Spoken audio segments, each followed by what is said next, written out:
Hi, my name is Kevin Galloway. I'm the PSU PM for Corsair, and today I want to present concept Orion.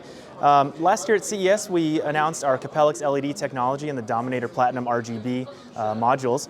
Now we wanted to take it a step further and really see what we could do with the LED modules. So we applied them to a thin, transparent film and printed circuits directly on that film, which allows us to apply it to tempered glass, giving a transparent look when the LEDs are off. But then when it's on, as you can see, we have an audio visualizer here.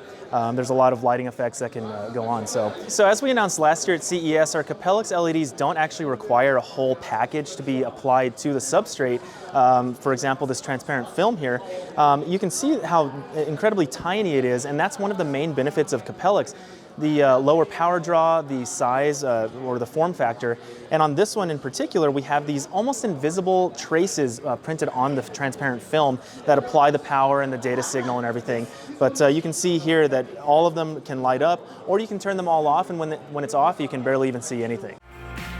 Dieses Video wird euch von den Seagate Iron Wolf NAS SSDs präsentiert.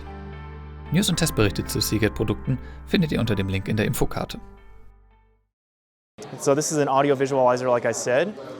We created one for one of our favorite movie franchises. I'm sure you can recognize it. We also have some of the other ones. We wanted to kind of display the full RGB capability of these. And again, these are fully addressable RGB LEDs in the film here. For this current project, we have 150 LEDs spanning across two different panels here. This panel is a 10 by 10 grid. The front is a 5 by 10.